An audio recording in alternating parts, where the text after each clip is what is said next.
Let him cook. Let him cook now. Let him cook. I said let him cook. Welcome to the makings of a madman. Mad men get shit done, it's a passion. Has-beens can't get close to my lab, man. Since I stopped feeding these suckers, they fast. And this is the reason that I move so fast, man. Rewrote the story and threw out the cast. Fuck all the credit, man, I want the cash. I am the running man, you in the past. Too far ahead of you, you cannot see me. I'm stronger and better, you slept on your Wheaties. I got it together, you fall into pieces. I should be calling you Reese's. It should be illegal to teach this, but somebody dared me to do it. So I said, well, damn, I'ma do it. That somebody was me, mad. Let him cook. Let him cook now. Let him cook. I said let him cook.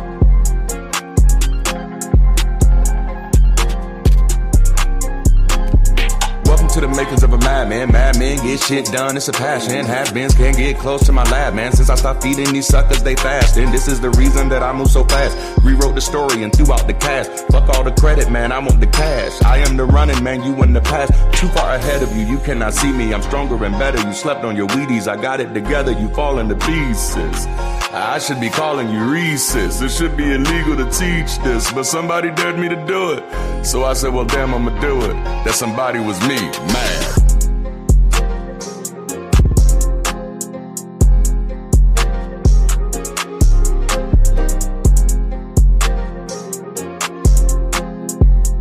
Hi, Bridge City. Are you ready for the sex talk?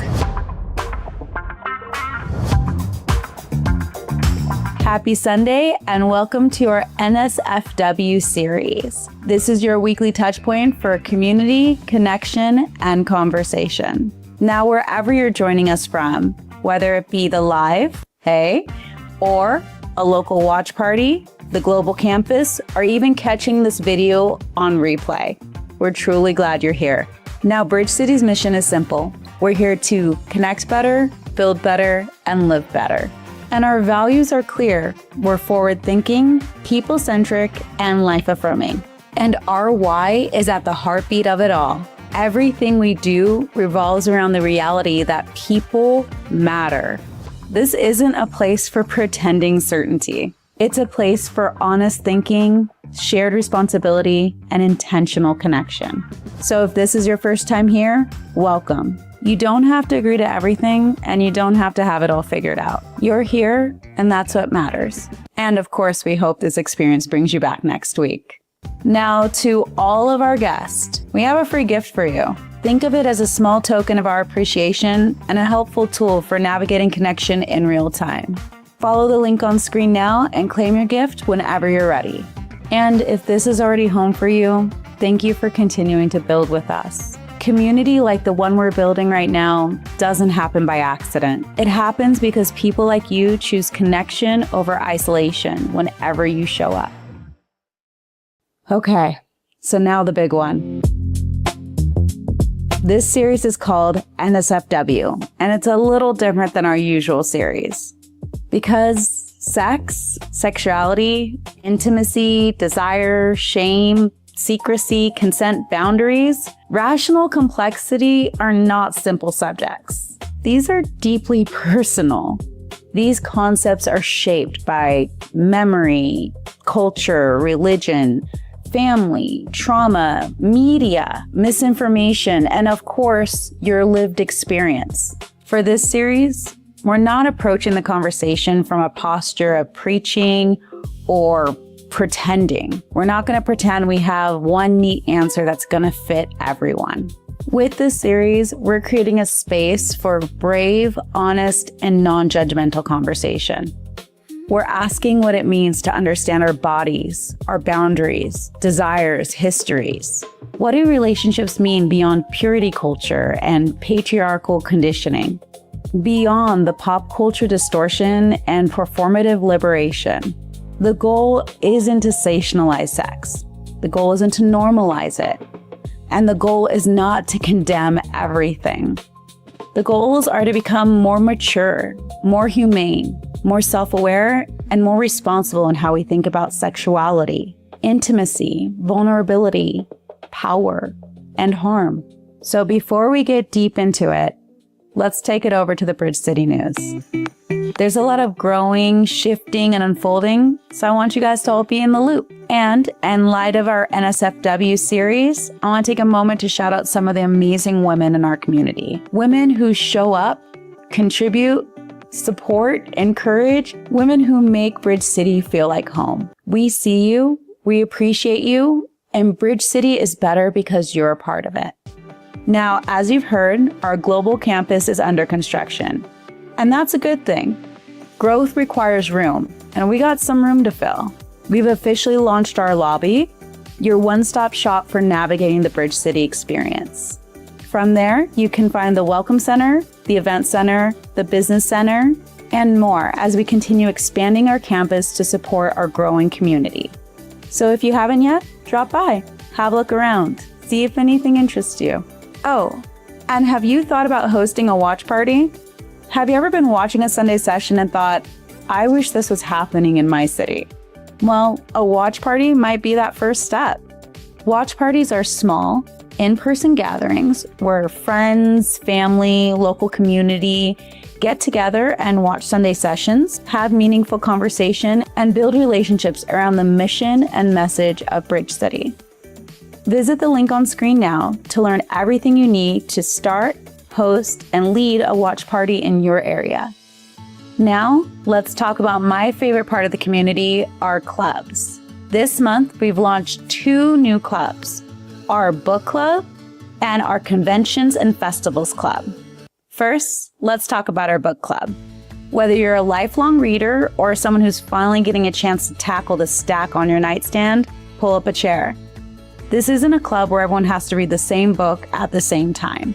Think of it as a shared library corner where you can show us what you're reading, swap thoughts, share big ideas, talk about wild plot twists, and pass along the quiet lines that stuck with you. And then there's our conventions and festivals club. This is a space for people who love major social events. Music festivals, fandom conventions, seasonal celebrations, cultural gatherings, and unforgettable experiences. Share where you've been, what you loved, what you learned, and maybe even drop some memorable photos from your adventures. As the community grows, this can also become a space where we imagine and organize gatherings of our own. Keep eyes out for Bridge City conventions. So whether you're reading a book, planning a trip, attending a festival, or dreaming up the next Bridge City meetup, there's a place and space for you to connect. And I see you, new members. Since the start of the year, over 117 people have joined Bridge City, and we could not be more excited. We know joining a new community, especially online, can be overwhelming. That's why we've been intentionally building a campus experience that helps orientate you, connect you, and make it easier to understand all that Bridge City is becoming. So if you haven't already, visit the new member area, complete your next steps, introduce yourself, and start making the most out of your member experience in your new community. At Bridge City, membership matters. Every new connection is a small step to a better world. And are you ready to get involved? Visit our Teams page to explore the growing number of opportunities that help you do the work of community. As we move from conceptual to operational, we need volunteers who are ready to be the bridge so people can see the vision. Volunteering isn't just about helping your community look good. It's how we empower the community to actually do good. Every volunteer helps expand our capacity to support members, build relationships, host events, create resources, and mobilize around our mission in real time. Visit the link on screen to explore opportunities to get involved. And if you don't see something that fits, be sure to reach out to our team. Every second Tuesday of the month is Giving Tuesday at Bridge City. Now you all know how we do things here. We don't collect tithes, we don't collect dues, and we don't use guilt as a motivator. But this community is sustained by regular, intentional generosity by people who believe this vision is worth building. So Giving Tuesday is about funding the freedom. It helps us keep showing up every Sunday, expanding the global campus, supporting new members. It helps us create the type of community where people can choose association over isolation. Now, we can't offer you a mansion in the afterlife in exchange for your gift. But what we can offer is continued community, expanding resources, and the collective power to change the world in real time. So if this mission matters to you, visit the link on screen and help us keep building. Your generosity is making this possible. Thank you for building with us. So that's about everything for this week. If you haven't yet, this is a perfect opportunity to share the stream before the conversation really starts.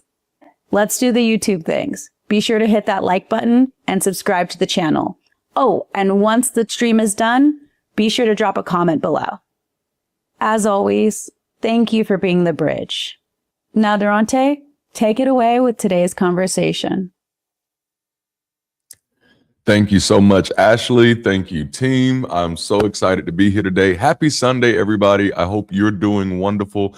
Listen, every week I do this, so this weekend is no different. If you are a first-time guest with us today, we have a special gift that we'd like to put in your hands. Well, put in your, you can just download it. You get it that way. But we got a special gift we like to give for you. It's actually our quarterly magazine. I don't think I want to say it that way because I don't know if I'm gonna be able to do it every quarter. But it's a magazine that I did this quarter. So, and it gives you a little bit more insight into Bridge City, some of the things that have been happening in the background. And so if you want to know more about Bridge City, we'd love to make this gift available to you for free. You can visit the link on the screen, www.bridgecity.app/guest. All right. And of course, as you are coming in, like it's become a part of our culture around here as we're building out this global community. Let us know where you're watching from. You could be watching with your neighbor. And listen, you who are watching this like 3 hours after the fact, you can let us know where you're watching from in the comments as well. All right. So I gotta, Bridge City is growing by leaps and bounds. I'm absolutely just humbled to be a part of this community. And one of the things that just happened this week that was really, really cool. Well, we had two things. We had Anna do her small talk, which was well attended, well supported. I was so proud of our community for being a part of it. I was able to drop in for a little bit. And then we just kicked off a new monthly event that is, let me make sure I get this right. It's a tabletop role-playing game. Now, I didn't grow up with tabletop role-playing games. I grew up in a traditionally biblically Black family, and Dungeons and Dragons was the devil. So that's all I knew about tabletop stuff. There was no difference between Dungeons and Dragons and Ouija boards. So I didn't know anything about it. But our campus moderator has been really excited about this for a while. I think Shai has been trying to put together this even since when we were primarily a Discord community. It was something that was really a passion project of theirs, and that passion project has now become a reality. So I believe it's one Friday. Somebody have to post it in the chat. I can't remember if it's first Friday. It's last Friday. I think it's the last Friday of every month. They'll be doing their tabletop role-playing game night. It officially kicked off this past Friday with a Game of Thrones themed game customized around Bridge City. Like, how cool is that? Last Friday of the month. Thank you so much, Jude. And I was able to drop in a little bit for that. I had to pick up my son, so I had to leave early. But I was able to drop in for a little bit of that. But apparently I missed somebody blowing up. And I'm like, what? How does that even happen in a tabletop game? I need to know more. How do you blow somebody up in a tabletop game? So I'm definitely going to try to be there for the next one and be in on the shenanigans. And just to kind of highlight them a little bit more, this is straight from the event postings. Maybe if you want to try your hand at it, you too can join in on the adventure and make your own character or adopt a pre-generated character with their own unique hooks for your own. Alternatively, feel free to just come and watch the excitement. But no matter what you do, always remember the words of Cersei Lannister. When you play the Game of Thrones, you win or you die. There is no middle ground. That was actually one of my favorite lines in the Game of Thrones. I was like, oh, that's good. That's good. The other one was power is power. I don't know if y'all remember that. Okay, I'm going to stop rabbit trailing because I'll I'll go on. And we're still at the beginning. This is the intro. We ain't even jumped in what we're doing yet. Let me check my time. Okay, good. All right. We've also been releasing Bridge City music since February. And as of May, and this is just something I'm excited about. You ain't got to be excited about it, but I'm excited about it. As of May, we've racked up over 10,000 streams on Spotify alone. And that's primarily with passive support. So that means two things. That means our music is finding an audience who appreciates the diversity of genres and the affirmative nature of people-centric lyrics. And that this project has real potential to create a passive revenue stream for our community. And yes, that makes me incredibly happy. Affirmation Song and The New Hallelujah are currently our top performing songs. We don't have the results back from May yet, but I'm so excited. I am so excited. It's amazing. It's amazing. Ooh, power doesn't have to announce itself. I did like that one too. In Georgia, that's what I'm talking about. Headed back to Long Island, New York. All right, y'all. So as we've been doing over the past few weeks, you know that we now create music for our Sunday sessions. And we've had the precious privilege of having one of our very own members perform one of our newest songs, which is Vessel, that's created specifically for this series. So before we jump into today's conversation, we're going to share this song with you, and then we'll be back in just a few.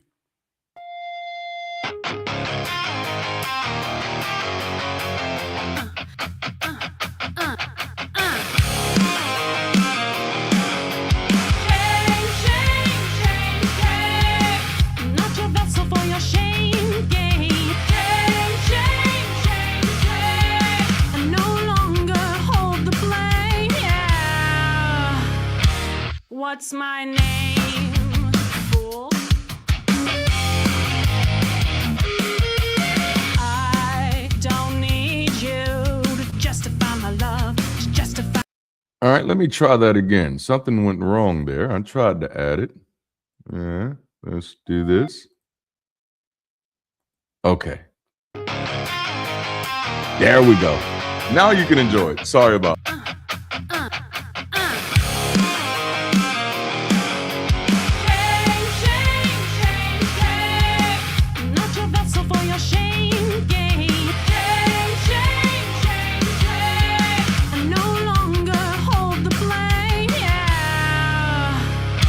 What's my name, fool? I don't need you to justify my love, to justify my skin, to justify or mystify this human that I'm in. I don't need you to sanctify my purity or defend my security. I am invested in my surety.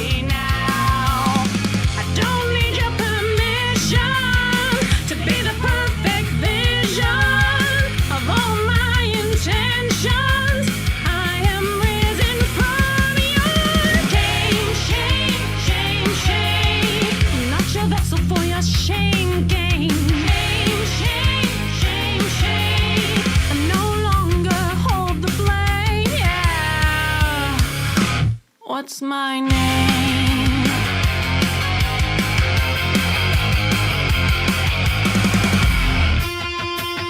I came already.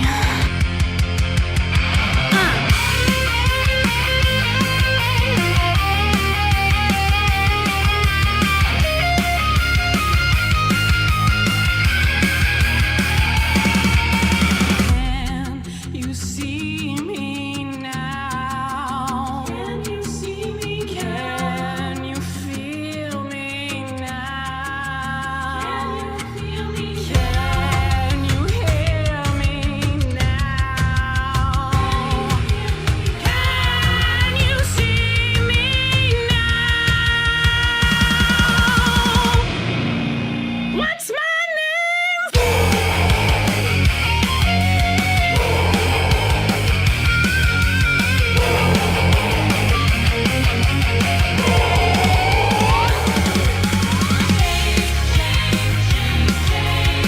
I'm not your vessel for your shame.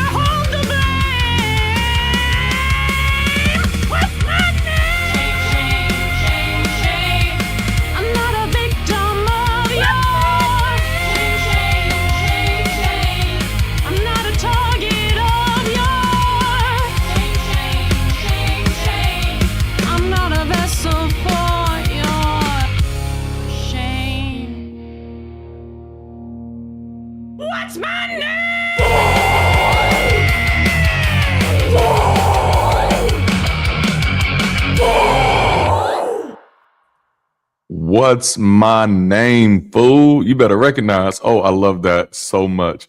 Without further ado, we're going to get this party started. I'm going to read my little introduction, and then I'm going to bring our panel on today, and this is going to be an excited conversation. And I'm going to just say from just very beginning, I'm just going to say I absolutely enjoy having Jude in the backstage because she just be rocking as hard as I do to the music in the background, and that is so comforting. It makes me feel less like a geek, so I love it. I love it.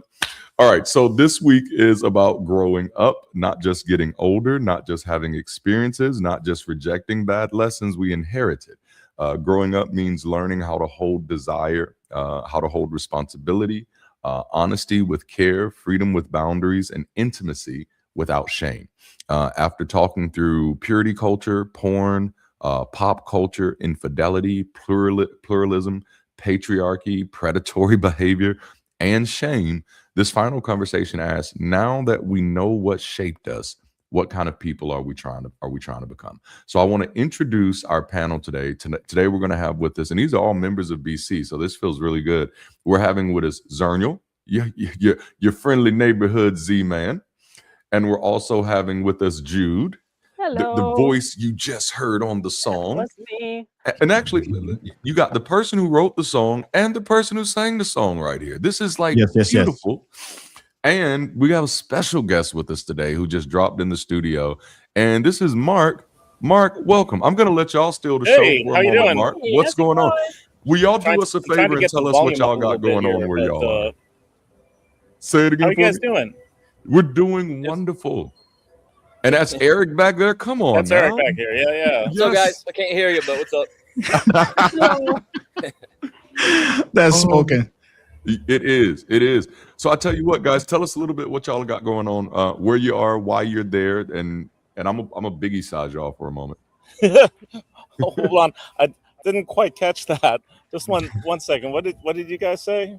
Absolutely. Just tell us a little bit about where y'all are and what y'all got going on today. Well, I'm Mark Russell. I'm the book club leader, and also South Florida, one of the South Florida team. Actually, do you want to put that on your left ear? Yeah, I think you can hear it then. So, this is Eric. Hello, Eric. Yeah, there we go. Hello, Eric. Hi, Eric. What's up, guys? What's going on? So, I want to say hi from live from South Florida. We're here at Mikado's Bakery. Is that it? Mikado's Bakery at Lake Nona in the Orlando area. And actually, both of us are up here from South Florida. Wow. So that's I took the train up today. I don't know how. 3.5 hour drive. 3.5 hour dedication. Drive. Oh, that is dedication. Commitment. Nice. So yeah. So yeah, we're here. There's a couple of the team from the Orlando area who are due to show up shortly, and it might just storm very shortly. Yeah, I was gonna say, it looks like it's getting pretty windy there. It is. Oh, all right. Well, I think I'm going to get under some cover, so we'll talk to you guys a little later. Okay? Absolutely. Yeah, be safe. Make sure to take plenty of pictures. Be safe. And I cannot wait to hear how y'all's get together go today. And I'm sure Ashley will be in the chat with y'all in a few to check up on y'all. But thank y'all so much for being here today. And we're going to go ahead and let y'all go and get the party started. But I hope everything goes well for you all. All right. Thanks. Look forward to seeing you. See you later. See you guys. Bye. See ya. All right. Well, let's go ahead and kind of jump into our conversation a little bit. Because we did just kind of open up with the song, I do kind of want to start there.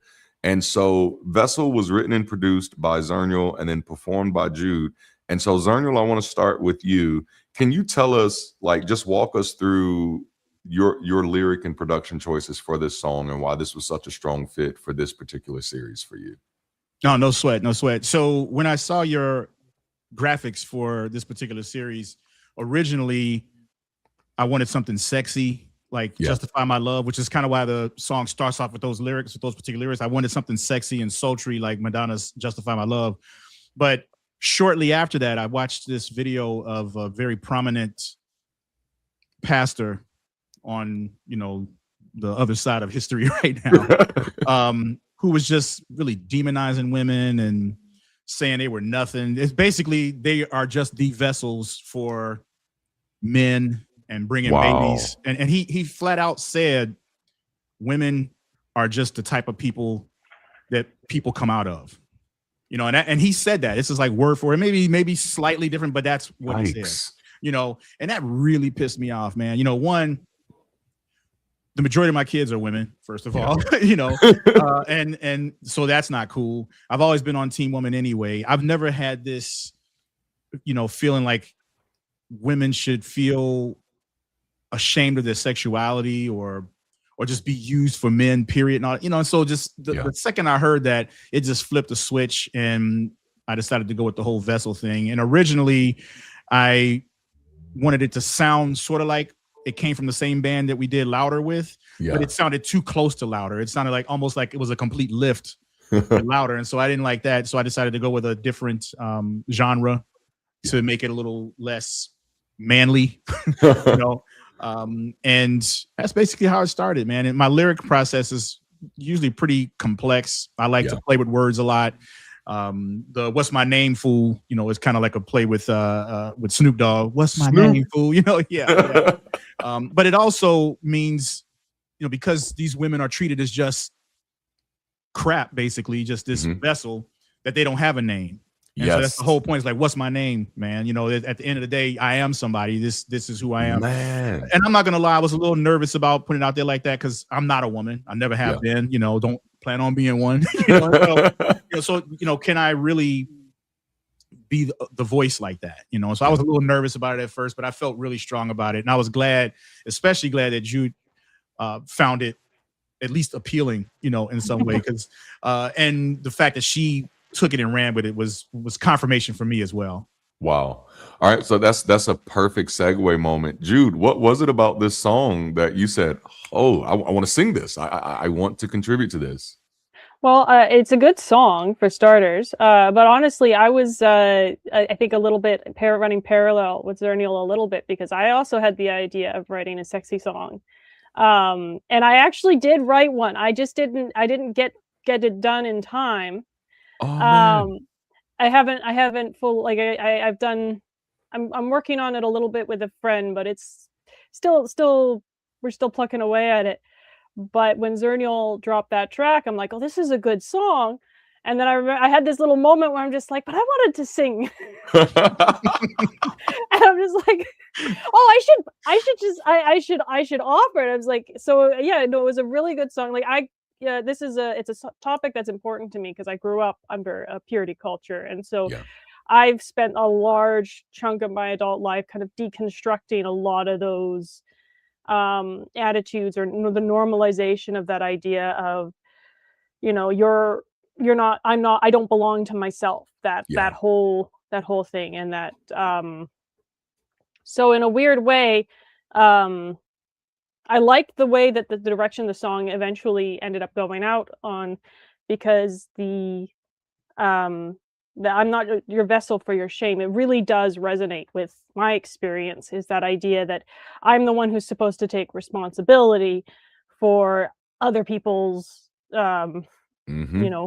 failings or influence. Yes. So and it had a little bit of power to it, and so just kind of I remember thinking, this is kind of like me putting that nail in the coffin of like, okay, this is me saying, no uncertain terms, I reject that whole attitude. It's like I've been deconstructing it most of my adult life, like I said, but it's I still haven't gotten that kind of ritualistic, okay, I'm done. Yeah. That feels good. I actually like the way you ended that. Like it almost felt ritualistic. This is me burning that phase in my life. That feels so, I mean, it feels good. Like, well, and being that, like, I guess it kind of leads me to my next question, and this isn't in the notes, so I'm sorry. But my next question is, what made this series interesting enough for the both of you, and either one of you can answer first, I won't make you raise your hands or anything like that.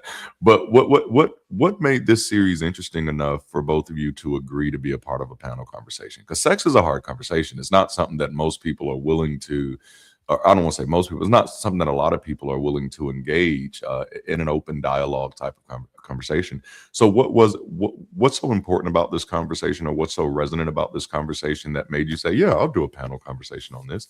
And either one of you can start.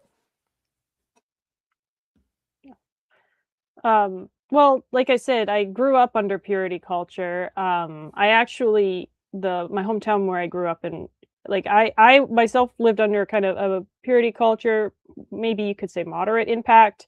Yeah. But my hometown also hosted a couple of polygamous Mormon communes. So even I never thought of myself as living under purity culture because I was comparing myself to that. Right. So Yeah. it wasn't until I became an adult Wow. and I moved away that I really kind of started deconstructing. Oh, so there was actually a lot of that I was dealing with myself, but like Mhm.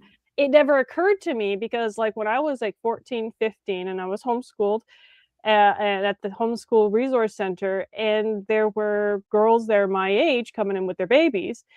And it was kind of like, the babies were adorable and I loved to play with them. But at the same time, something in my brain was just kind of like, well, that's a little weird, right? So it's definitely been a topic that's been very relevant to my life. Awesome. Yeah. Man. Zarni, what and about you, man? So for me, I don't know why sexuality has always made sense to me. I didn't know what it was, of course, like I couldn't articulate it as a kid, but from a very, very, very, very, super young age, I was aware of my body. I knew when it was changing. And I may not have known the repercussions of things, but I knew that this is how it worked, Yeah. And so I've always been drawn to women. I've always I connect more with women for whatever reason. Like the things that guys like, I don't care. I don't care for trucks. I don't care for cars.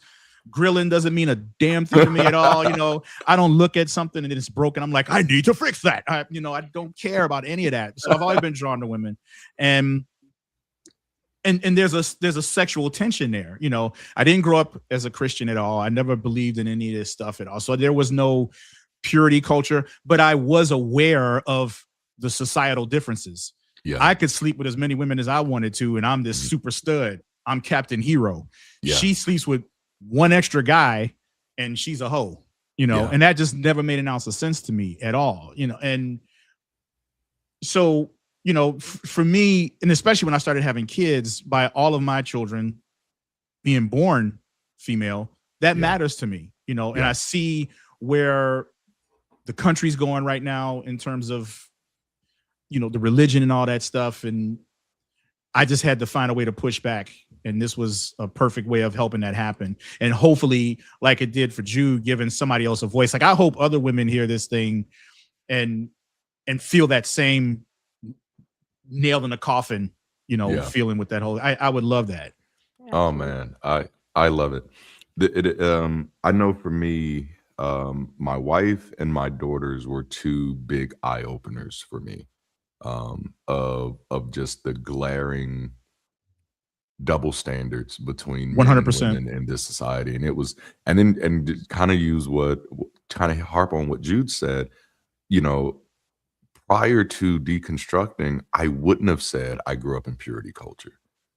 Because I had a contrast to compare it to. And I'm like, oh no, those holiness people, those are the real people who are dealing with the purity culture. I'm not in that. But of course, like after deconstructing, you start realizing like, ooh, I have a lot of these things in me too.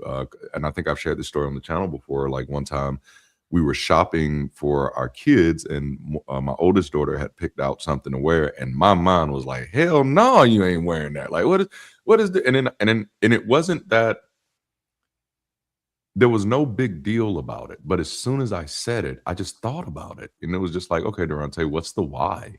What's the reasoning? It's just pants, dude. You know what I'm saying? Like, what's the reasoning? Well, I'm afraid that okay, so you're afraid of other people's actions and you're punishing her for it.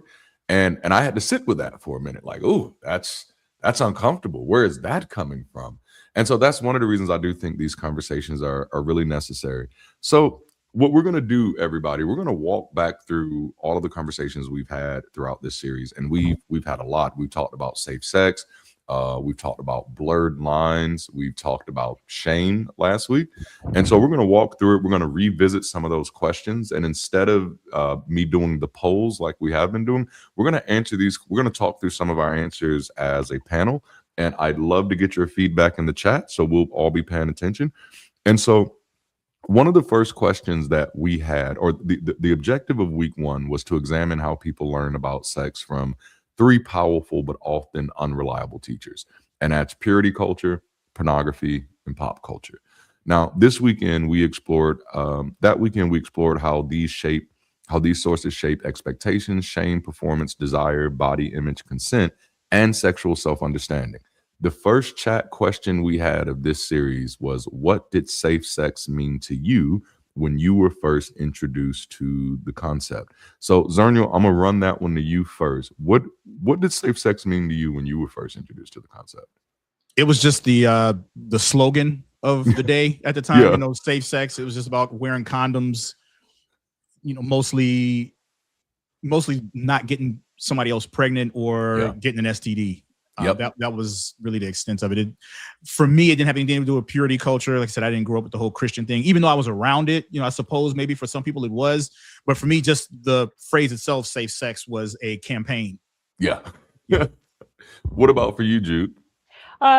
Similar, like safe sex was the buzzword that kind of encapsulated, like, what do you do to avoid getting pregnant or getting STIs, stuff like that. It was mostly wear a condom. That's literally like kind of what I felt it got reduced to. It was just like, no babies, no STIs. That's the only point. And then of course, kind of growing up dealing with it, you're like, well, there's some other issues here too. You know, there are other things to worry about. And so, which I don't know if this is in here, but how has your understanding of safe sex evolved since kind of growing up? Because that is kind of our theme today of growing up. How do you view safe sex today? Did you want to start, Zernial? What's up to you? You go for it. Take it. Oh, well, I was just, for me, it was bringing in the concept of emotional safety was the big change for me, because it wasn't really something that I learned about or considered or even was aware was a thing I could want or ask for. But that idea of because growing up, there was always this kind of attitude that there was almost a confrontational aspect of sex, like though the woman's trying to be demure and pure and you know, be the chaste, and the man is supposed to be the masculine hunter, the chaser, and so there was always this kind of attitude of like, well, you got to be careful not to let him do what he's going to want to do, right? And so the idea that somebody would not only not be like persistently pursuing, but would actually be, you know, actively making space and actively seeking enthusiastic consent. That kind of threw me for a loop. Yeah. Right. And so that really made me start questioning everything. This idea that, oh, this can be like a complete partnership where we're like both on the same page and we're both exploring this together, and this is so much more fun than I thought it was supposed to be. Oh, I love that.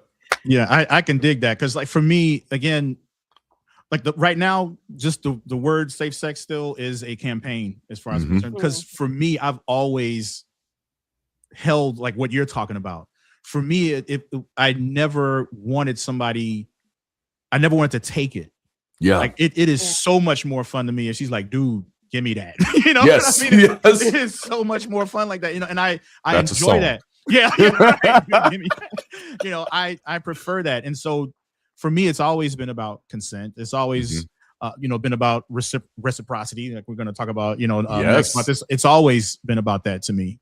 So for me, again, the phrase itself is still just that slogan, because I've always lived what it sounds like you guys are talking about now. Yeah. That's kind of always been my thing. And I think that's kind of moving sex from submission to collaboration. Yes. Where, because even I started noticing probably in the mid 2000s that, especially in my culture, I realized that sex became like, it was attached to a lot of violent language. You know what I'm saying? Like I'm gonna beat it up, I'm gonna blow the back out. It's like, dang, like this is really, really aggressive, going on here. And I like creative language. Like I'm into all types of shit like that. So it is what it is. But I did start to wonder, like, how much of sex is just domination play, without us necessarily knowing it. And I did realize I definitely align with Jude on this idea of emotional safety, and definitely the idea of having someone to explore sex with. It's not just, I hate that sex got reduced to just getting off, like I'm gonna get mine, you Yes. get yours, and we're done. It's like, nah, bro, this is a whole universe to explore. Like let's get in this. Let's be little Einsteins here and get into this together. And so, and one thing that I began to realize as I was, coming through high school, especially still as a Christian, and then in my younger adult years, that purity culture, especially in the South, and I don't know how this impacted other areas, but purity culture, especially in the South, it ended up robbing women of their voice in sexual relationships. So it's like, I'm not allowed to want anything in the sexual relationship. I'm not allowed to express my likes, my dislikes, my desires. If I begin to talk about things that I really, really like, then you suspect me of being someone who's promiscuous or, unfaithful or anything like that. And that really began to concern me. And from a selfish point, I'm not even being like incredibly altruistic here. That concerned me selfishly, because that meant the likelihood of me being in relationship with someone who felt safe enough to be their sexual selves was decreased. I'm only one person. I can say, no, you're safe with me, but they live in a world where there's so much background noise that says, well, I'm safe with you, but how long are we going to be together? And what happens when you get mad at me, And so I love the insight that both of you brought to this. And Zernial, man, just kudos to you for being able to grow up in the US and still maintain just kind of your sense of curiosity, your sense of exploration, and not getting locked into these rigid worldviews. Because, bro, I was locked in. So, you know what? And again, that goes back to, I have always been my own individual. Yeah. I've never let anybody define who I am. Even as a kid, I grew up in the hood. I didn't grow up in suburban, light hood kind of ish. I grew up in hood, and I was the only guy for sure within maybe 25 miles who was listening to the type of music I was listening to. Yes. Openly, like, and everybody else has got their boombox and they're playing, MC Hammer or whatever. I'm playing Hellhammer, which is a group from Sweden, and people are like, what's wrong with this little motherfucker? And I think they all thought I was a devil worshiper, which whatever, that's cool. But I've never, and I think part of this might have maybe to do with the fact that I didn't grow up with my father, right? Because I'm just gonna say that. It might be because I didn't grow up with him, because I didn't need to feel like one of the guys. I never had that. Even when I joined the Marine Corps, I didn't join the Marine Corps because I wanted to be part of an organization. I didn't, none of that. It was all because this is what I wanted to do. I never cared for sports, so I never had to worry about what does the team think. I can be on a team, but I'm not driven by being on a team. So I've always lived my own way. I've always thought my own way. And if it didn't make sense to me, it just didn't make sense to me. And I never felt like I had to succumb to what anybody else thought just because they thought it. Yeah, I love that. It took me years to get that back. Like I had that as a child, and I felt like I lost that after I got involved in church. The more I got involved in church, the more I felt that I had to conform to things around me. And I didn't start getting that back until 2014. Now I stand on business. I love this. So one of the big conversations, one of the big questions in that conversation revolved around porn, purity culture, and pop culture.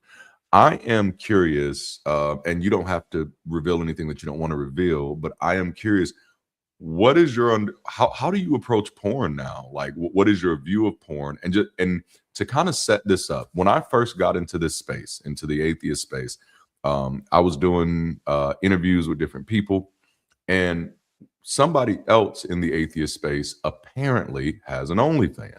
So someone else reached out to me to tell me that this atheist content creator had an OnlyFans. And I'm like, okay, why is that my business? You know?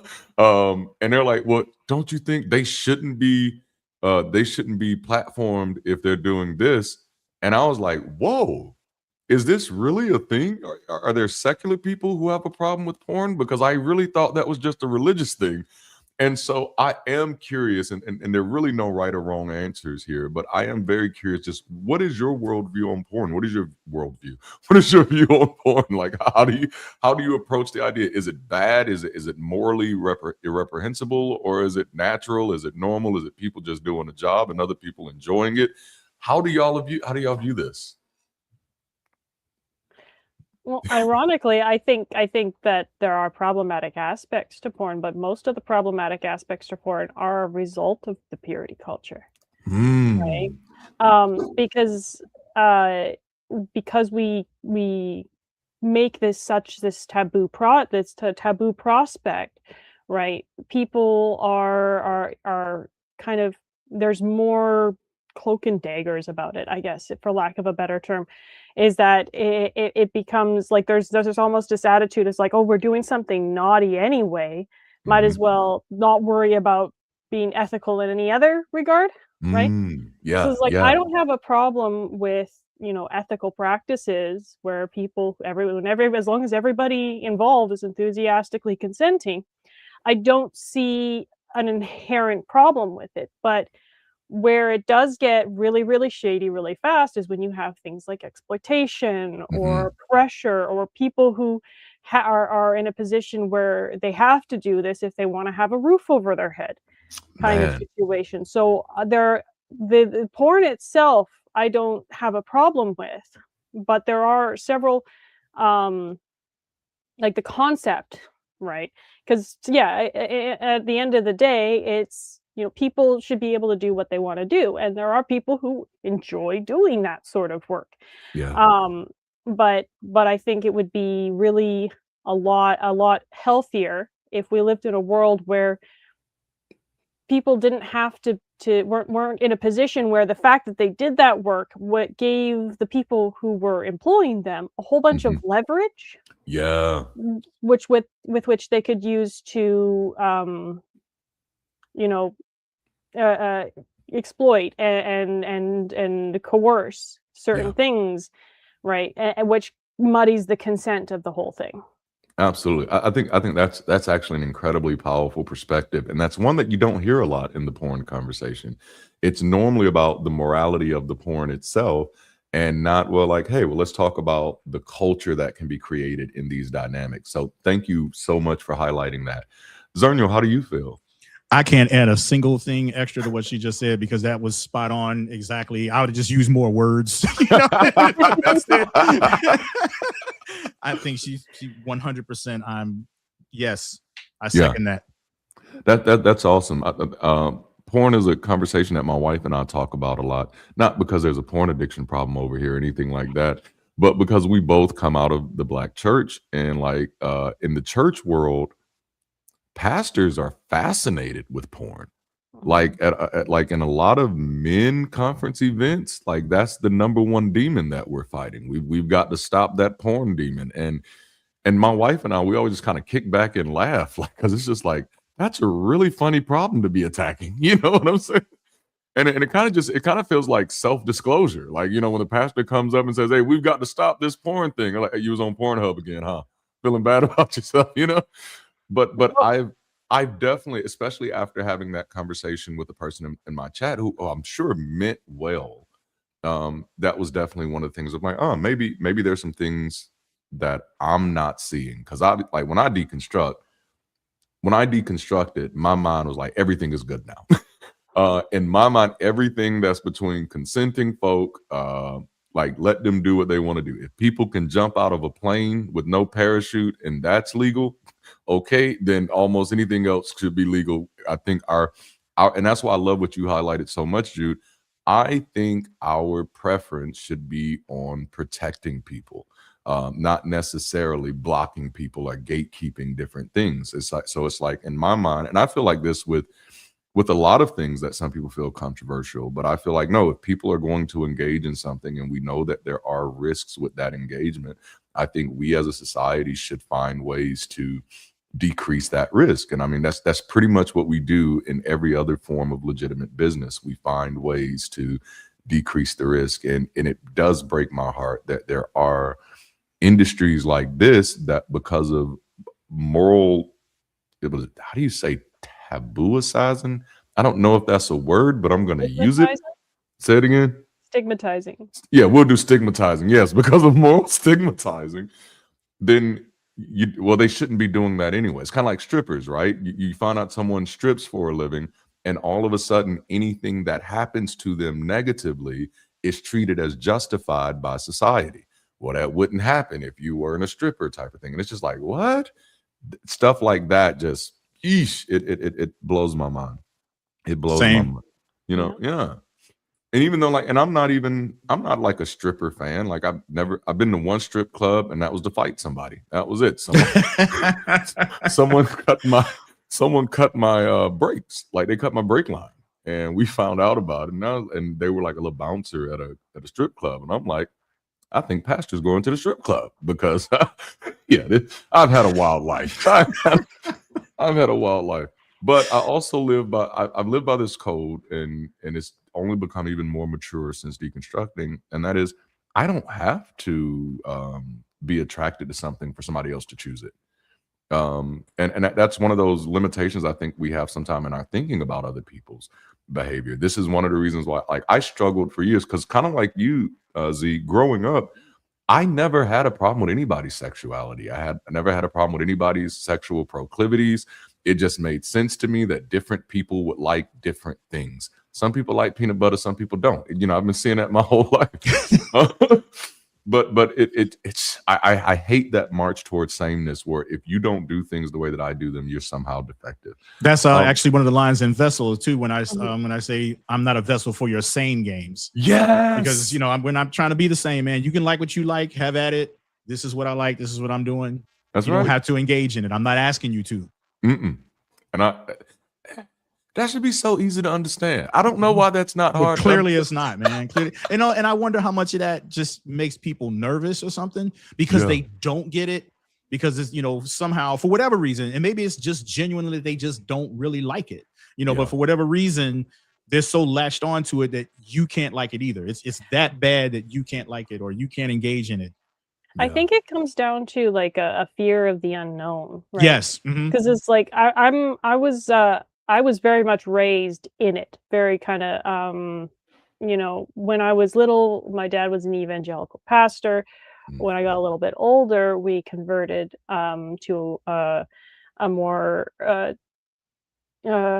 ceremonial church. Okay. And it was just kind of that whole we were the people who were in church multiple times a week, right? And then when we weren't at church, we were hosting Bible studies and things like that in our living room. So I very much was raised in that attitude, and it was like, if there were things that I would kind of notice, like I would be like sexuality, right?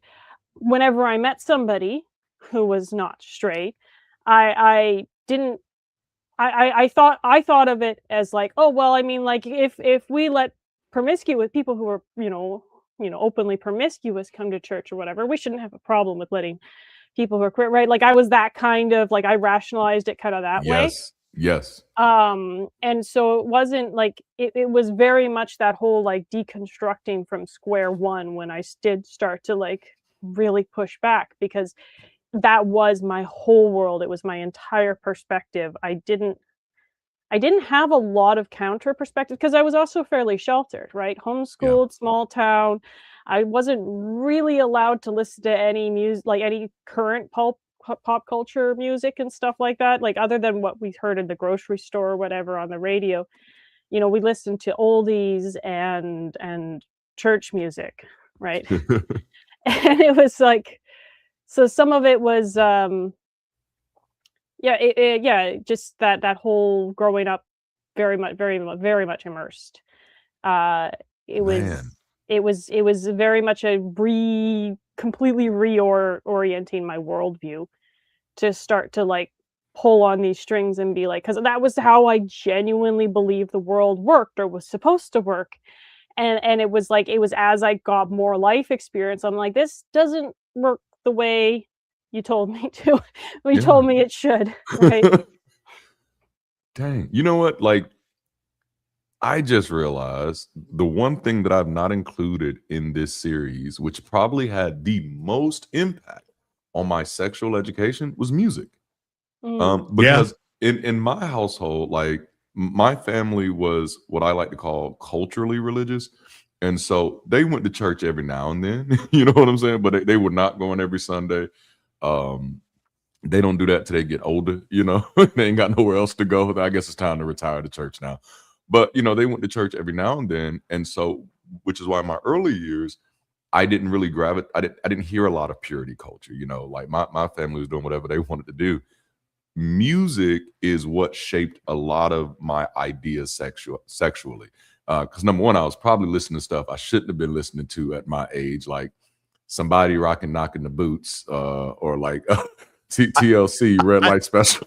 I didn't realize Ring My Bell was sexual until like, maybe snap. Even, you know, I never even, I just heard the song. I love the song. I loved how dark it sounded, you know, so I just loved it. It didn't dawn on me that Ring My Bell was sexual at all until like just a few years ago. I was today's years old. Baby, I'm about to come ring your bell. No, that is, wow. I'm thinking Halloween, ring my bell. You know? Nah, man. I think it's almost a rite of passage growing up and realizing what the songs you grew up with were actually about. Yeah, because I was a big Kiss fan, right? You know, and I thought, especially because at the time they had a movie, Kiss Meets the Phantom of the Park, where they were like some superheroes or something or another. You know, I didn't see it at the time, but I had their albums and I equated this movie with this superhero thing. So even though I'm hearing these lyrics, my young brain is turning this into superhero stuff. You know, it was all sex and drugs and all of that. You know, I didn't pick up on any of that. And so, man. You know, yeah. Was he like, at least those songs had more subtle innuendo. The stuff I was listening to was just raunchy, man. Knocking the boots. Dang, there was, I can't even say the lyrics for this one because I'd get demonetized. But it's like all these beeps and all these holes, and here's somebody here going, you know, and this is yeah. Dang, this is but like, and then of course, once I got saved and active in church, to show how much I recognized at the time that music was such a influential factor on my views of sex, I burned all my music. Like I burned all my CDs. I had to get rid of all of that because that's the devil. And that is what started pushing me towards purity culture. And really it was more of an ideology than a behavior, because I was still having sex. I was just now feeling bad about it. You know, it was less sex and crying after any time it happened. Like, because now I got to apologize to the invisible guy in the sky because he's peeping in on me, you know. And can you imagine having to apologize to the peeping Tom? I gotta apologize to you. Yeah, that's real. What's one belief that you inherited that you later had to learn, unlearn? What's one sexual belief? And it can be religious, it can be social, it can be cultural, it can be personal. What's one sexual belief you inherited that you later had to unlearn? Pick one. Come on, man. Dang. I can sit this one out because I don't have any of it because I didn't have this. You know what I mean? Like there was, I didn't have this. So you have it. This is all you, Jude. I mean, let's just go through the list of the purity culture. I mean, honestly, like all of it. Like I think the biggest one, if I had to pick one, would be the idea that I'm responsible for men's boners. Right. The idea that me looking nice could cause my brother to sin, right? Could cause someone to sin. And that I was therefore responsible. And so like I, kind of almost obsessive compulsively covered up a lot. And part of it, and here's the interesting part. So I'm neurodivergent, and part of that is I have sensory issues, and so I'm very sensitive to like texture, especially, and I've never liked the feeling of air on my skin. And so like especially on my shoulders, right? Even this is a little bit uncomfortable for me today, but I used to believe that was God telling me to be modest. Yes. So like I genuinely thought that my discomfort with having my shoulders uncovered was like a divine exhortation to be modest. And so like I obsessively, like compulsively kept myself covered and modest, and I did the head coverings and everything. And because I learned to be very small and shrink myself, especially when there was any men in the room. And I think that really that did a number on me psychologically, just this feeling that when a man is in the room, I'm not only responsible for my own behavior, I'm also responsible for his. Yeah. Right. But because you can't control another person's behavior, you develop almost this OCD type ritualization where you do things in an attempt or to make yourself at least feel like you've at least done what you could to control it. And which is almost becomes like, because, and if you ever don't do those things and something bad does happen, then immediately you blame yourself. Right?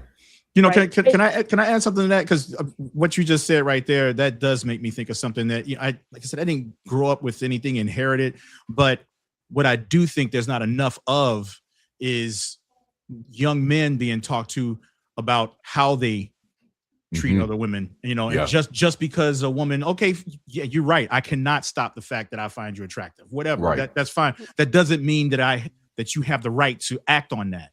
And I think there's not enough conversation around that, where women always have to shrink back, like you said, or cover up and all that all the time. But men have no accountability whatsoever. And I'm sick of that bullshit. Absolutely. Real. So absolutely. Sorry, Jude. No, please. No, I love this. I think one of the biggest things that I had to unlearn, and it took me a while, like it didn't happen immediately after deconstruction or deconversion. And that was that my sexual partners do not owe me their previous sexual experiences. That was one of the biggest things that purity culture had definitely invested into me, is that her virginity belongs to you.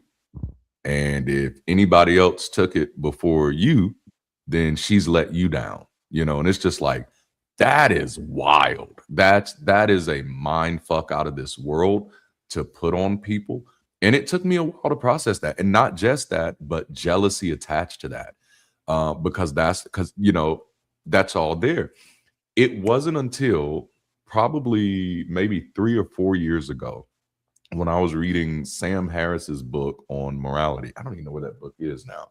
But I was reading his book on morality, and he described an experience where his wife went to the gym, and there was a man, who was hitting on her, like, oh, you're attractive and stuff like that. And she came home to tell him about it. And of course, immediately he gets upset, and he's just like, oh, who is it? Blah, blah, blah. And then he starts thinking about what he's doing. And then he gave a language to it. And I don't know how accurate this was, but it helped me. And the language was, he was like, that's my primate brain. That's that old part of me that is fighting for resource protection, survival, and longevity. That's an antiquated worldview. And what I loved about it, it wasn't antiquated as just in 1700s or anything like. It's like, no, this is antiquated as in this is before we were Homo sapiens type of thing. You're behaving as if we have not evolved beyond that. And that kind of set me free a little bit. Like, I had already crossed that barrier of like, no, you don't owe me your virginity anymore. You don't owe me your sexual experiences. But that helped me get to that other space of realizing that many times jealousy is a reflex from those primal stages.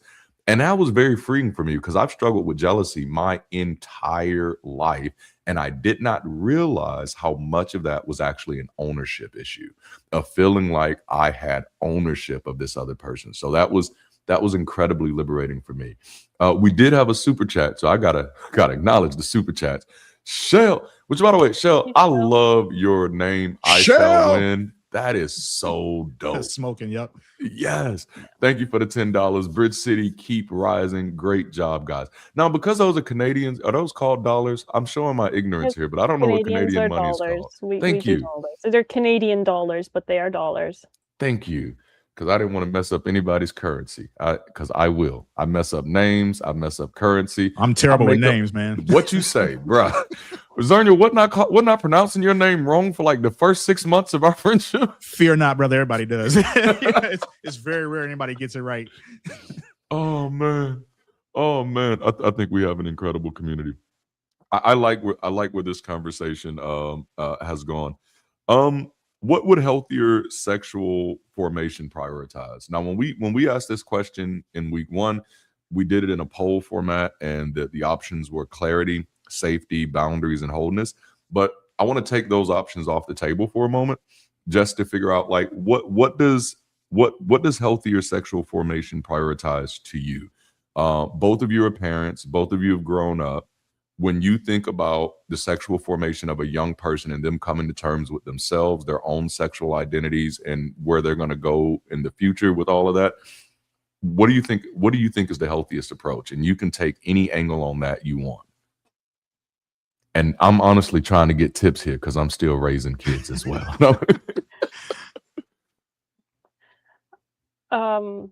What about you, Zernial? I would say for sure communication. Just communication, period. Not being afraid to talk about this stuff, because it's going to happen whether you want it to or not. I mean, unless you're somebody who there are real people who don't want sex at all. Yes, that's right. There are people who they don't have any desire. It's not gay or straight. It's none of that. It's just like, dude, I have no feeling for this whatsoever. Yeah. And I think some people think that's weird. Mm-hmm. And I get it because we've grown up in this culture where sex is everywhere. Yep. And so I get why people would feel that's weird, but it is a thing.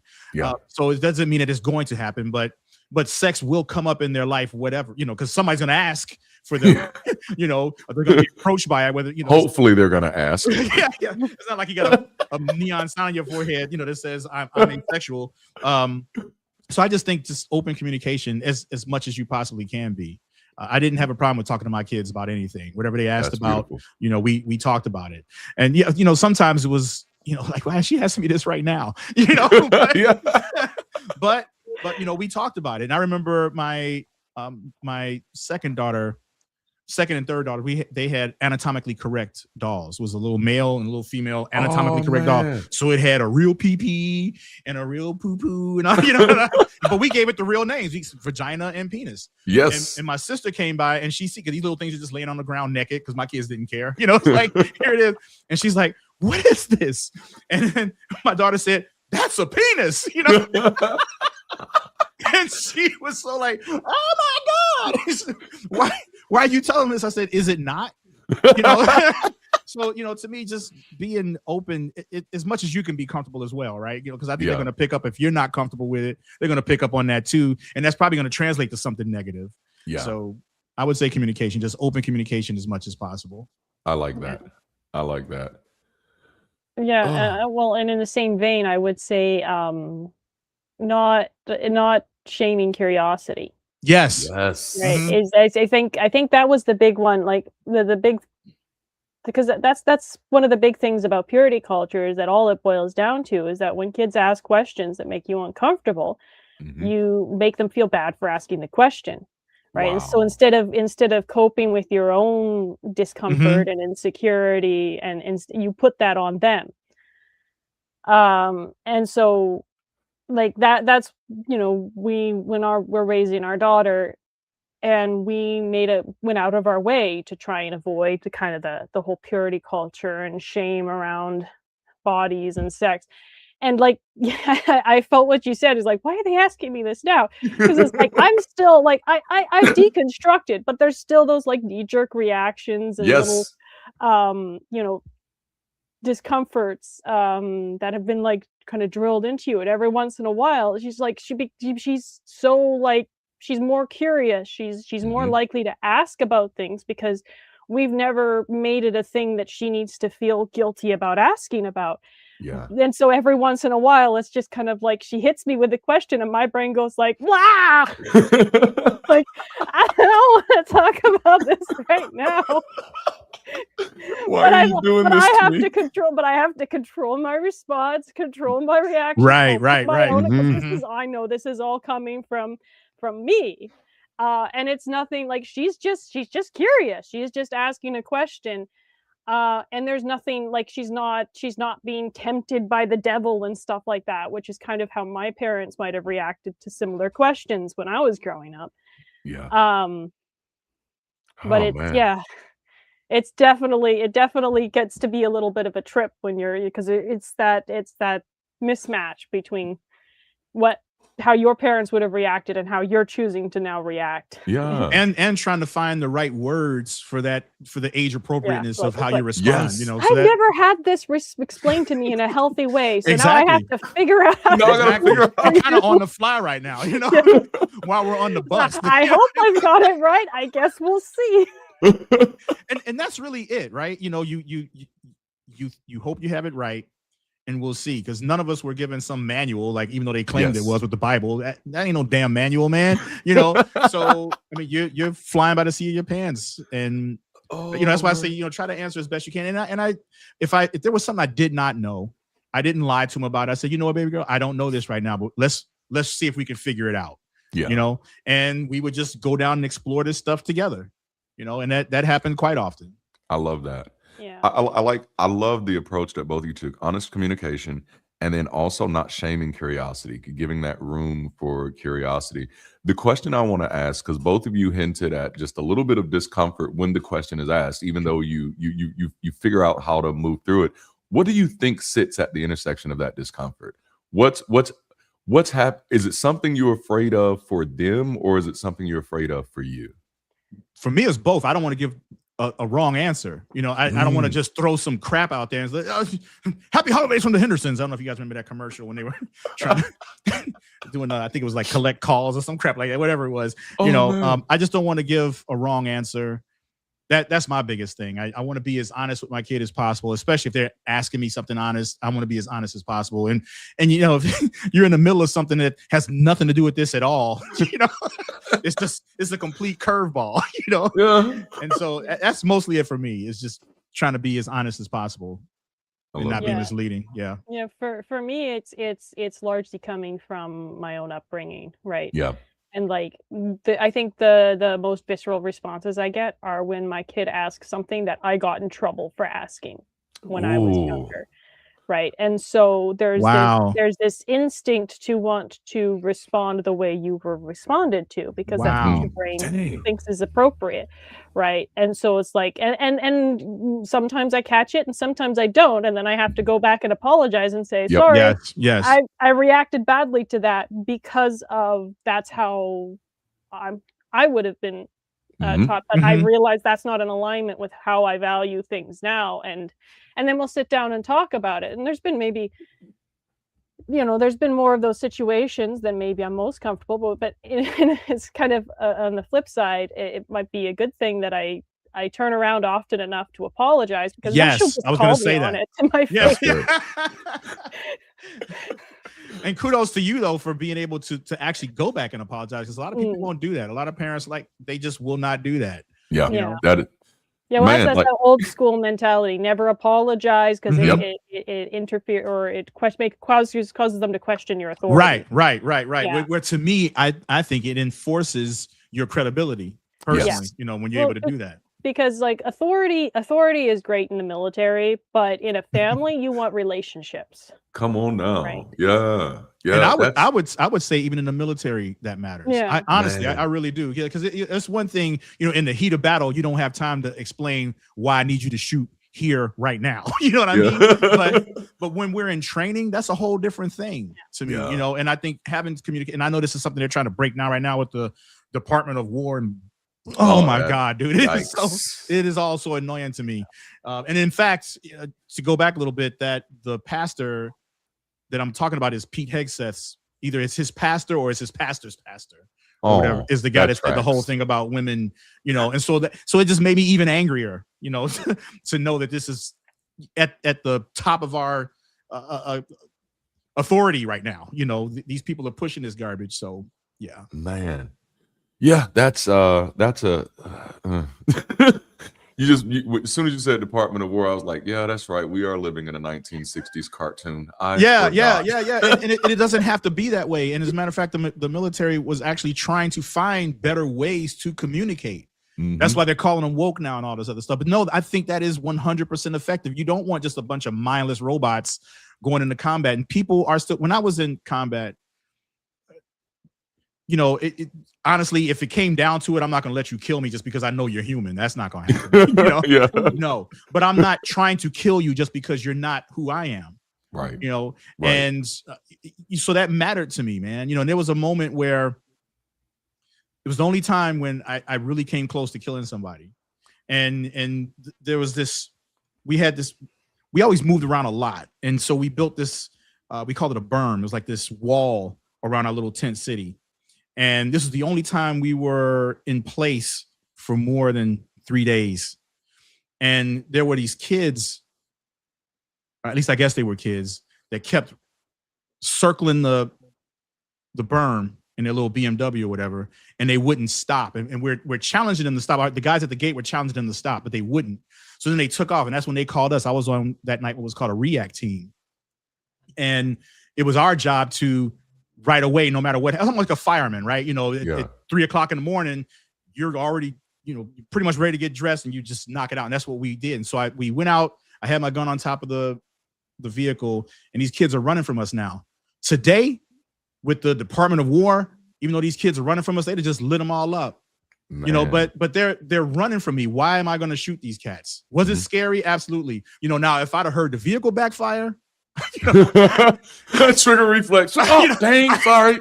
I can't say what would have happened, but clearly they had a tune-up, and so the car worked great and it was fine. But to me, it's that kind of compassion is what we need more of. It didn't make me less lethal as a combatant or whatever the case may be, but it definitely, these are still people no matter what. And I didn't see them as just inherently evil. They were given orders the same way I was given orders. Yep. I didn't want to be there any more than they probably wanted to be there. Yeah, that's real. Mm-hmm. That's real. And that's such a great example of just how important compassion and communication really are in every area of our lives. Like I feel like a lot of our breakdown societally, socially, we'll go there. I feel like a lot of our breakdown socially does come from our inability to communicate and our inability to have compassion for others, which is very interesting to me. There is no way we're going to get through all of these notes today. So I'm going to jump around a little bit and just try to hit some of these important questions before we wrap up today. One of them was going to be about commitment, but instead of asking what were you taught commitment was supposed to look like, what I want to ask is, what does commitment look like to you now? When you think of, because I know for me, a committed relationship used to mean I am with someone who only has eyes for me and I only have eyes for them. They only think about me and I only think about them. I got their number, they got my number. Nobody need to be calling them except for me, and I don't need to be calling anybody else except for them. For you now, what is commitment for you? What does being in a committed relationship mean? Well, for me, honestly, that's one of the things that I probably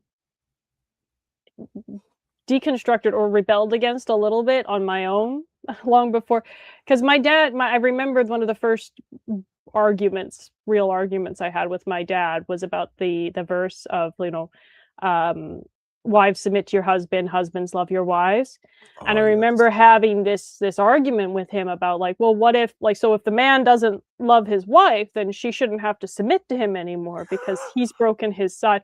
That's And right. so we had this argument, and I remember my dad got mad and told me that I was being disrespectful. But I think ever since that moment, a part of me was just like, that was one of the areas where it's like, okay, I never didn't articulate it past then, but in my head, I'm just like, I don't agree with that. Yeah. Right. Because like, I'm thinking of like women who are like in abusive relationships and stuff like that. And I'm just like, there can't be a biblical edict that women have to stay with somebody who's hurting them. Right. Yeah. That did not compute to me. And so beyond that, like, commitment was always portrayed to me as you continue choosing the person, right? Yeah. When you commit to something, you continue choosing it, you continue choosing to go forward with it.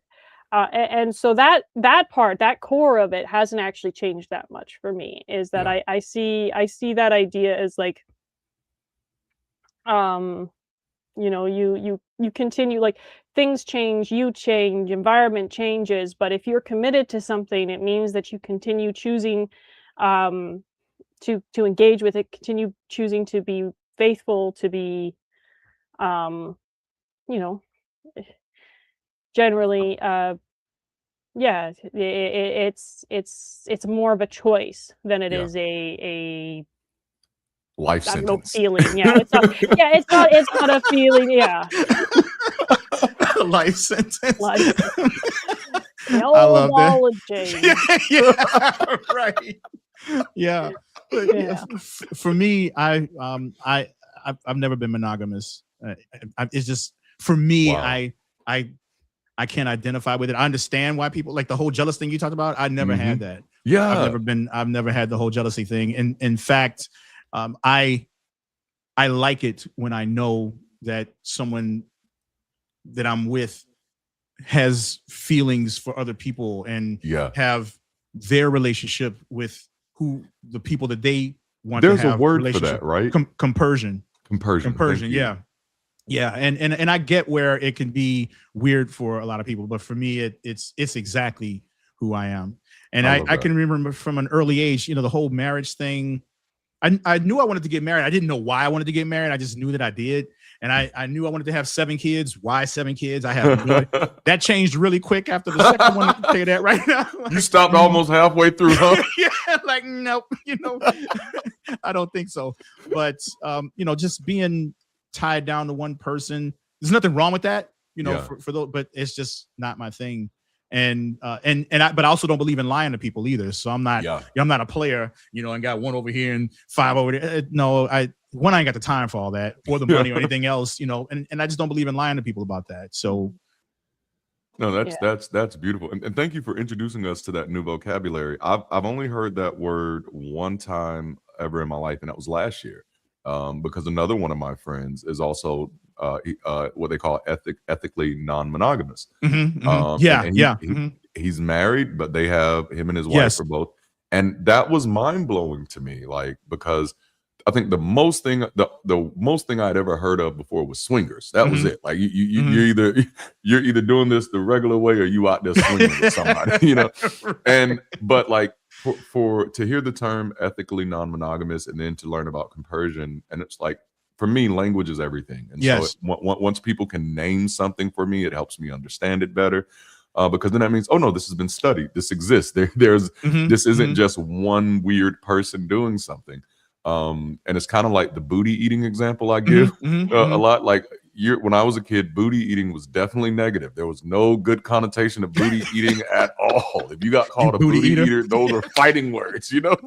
No, I'm not. You know, But now, like, it's on the menu. Booty is officially on the menu. It's acceptable in some places, you know. But that happens because it enters the social zeitgeist as an option. More people are talking about it. There's more language around it.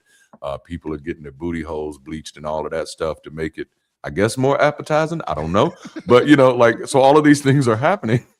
And it lets people know, hey, this is an option. And honestly, as a person who was a pastor and had to counsel several people in relationships, I feel like, and I'm not trying to be anti-monogamous here, but I feel like this construct that we've created of monogamy only is destroying people. Like I've watched relationships, and I think I shared this in one of our trigger warning talks. There was a situation where I was counseling 3 people who were all sleeping with the same person. All of them had children by the same person. And they all knew about each other. They would only get mad when other people knew. Like they would literally know when dude was leaving one house, going to the next one, and it's not a problem unless somebody else sees it and says something about it. And at that moment, like, which I couldn't even give them the advice that I wanted to give them because I was a pastor, and the advice that I wanted to give them was not Christian advice. The advice that I wanted to give them is like, y'all should probably start operating like a team. Because at this moment, what I see is 3 different households with 3 different bills. And I'm like, I think y'all, when our powers combine, we are financially stable, you know. But what I did realize is that there are people out there who are practicing monogamy on the outside, but practicing something very differently on the inside. And my concern for them wasn't just that you're ruining the social structure of your life, which that was a big concern of mine, but it was also like, what must this be doing to you psychologically for you to be, it's almost like a disassociative practice where I have to pretend that I hate something because other people hate it, you know? And so that's always been very interesting to me. I am glad to see that it's becoming more of a conversation. I know Dr. Darrell Ray does a lot of work in that area as well. And I do encourage people to just learn. I think when I was growing up, we were so afraid to know about anything that wasn't what we did because it was just like contamination by knowledge. If you know that this exists, you might do it. And it's like, that is a possibility.